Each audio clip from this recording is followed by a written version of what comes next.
Hey everyone, more teardown time again. Found this old DVD player in the basement.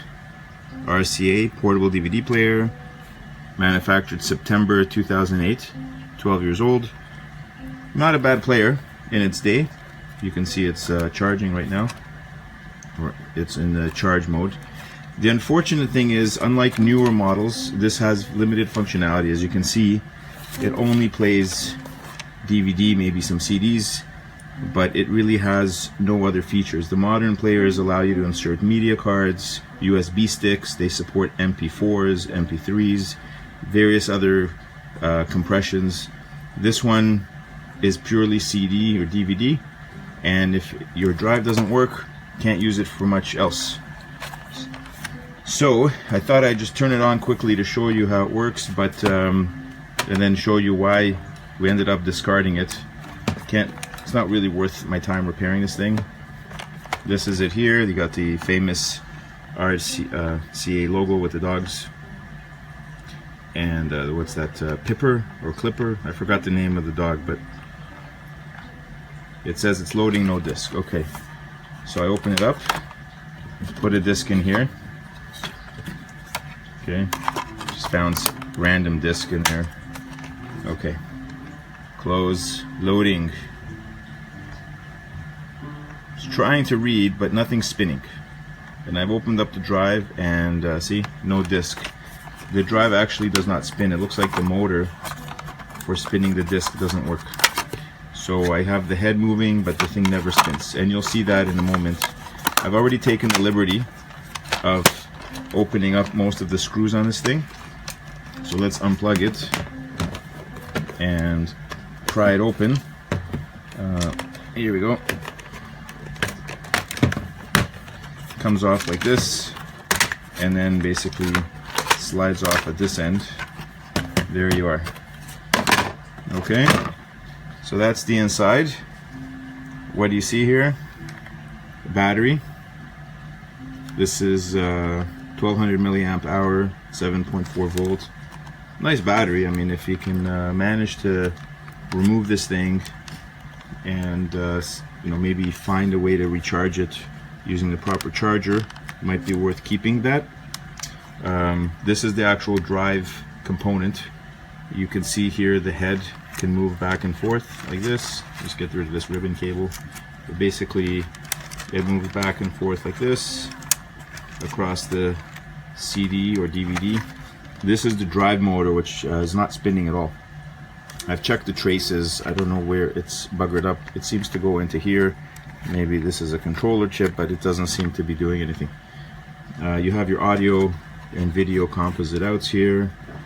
This is the power input. I ended up bodging this actually myself. You can see that red wire, and the reason for that is this thing is dodgy, and that's the first thing that breaks, because the minute that you put your power cable in and out of this many times, it will snap. And so that's what happened. One of the leads snapped. It wasn't even a soldering issue. The actual metal broke off.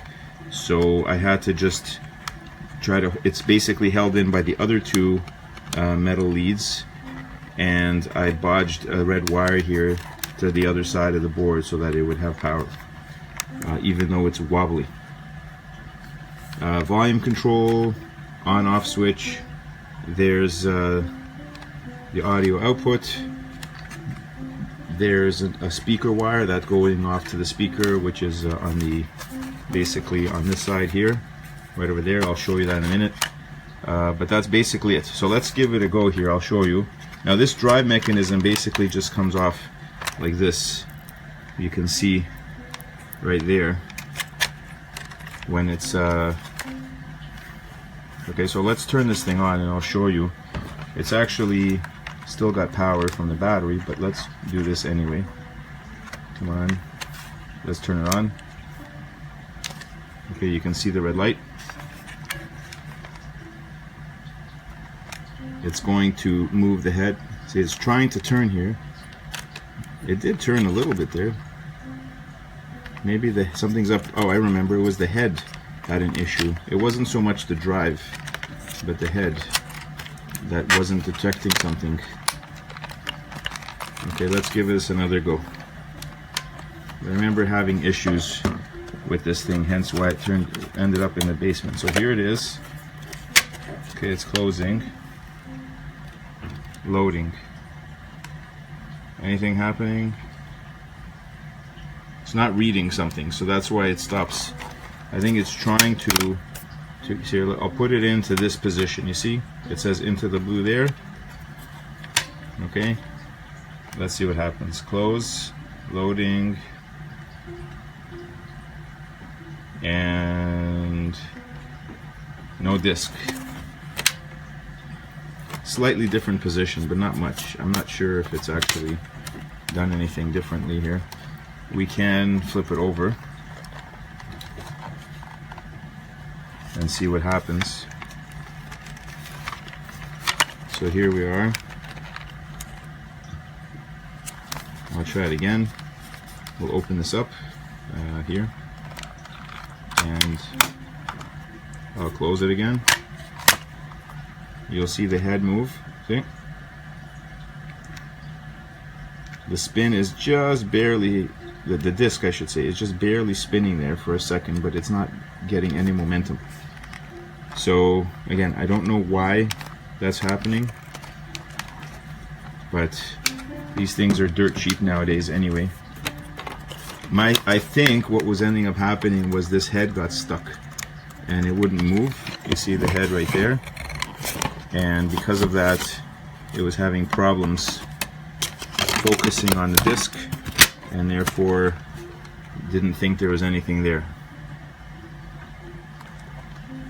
So I can feel this thing trying to load here. Things are moving on the backside, but it's just not having any luck. Anyway, that's basically it for this drive.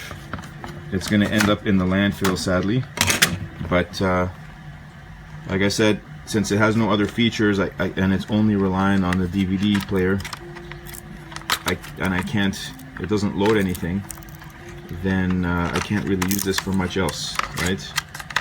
If at least I could use it to do, you know, to play media cards, it would have some functionality. I could just put a bunch of MP4s on a USB stick and play something on this thing. But it doesn't give me the option to do that. Everything rests on this head, which once the drive motor doesn't detect it, or once the circuitry no longer wants to spin the disc, it's pretty much done. So there you have it. Just a quick teardown and look at this old RCA DVD player. If you had one of these things, please let me know, leave it in the comments. Hope you enjoyed this video, and looking forward to doing some more teardowns with you shortly. Bye for now.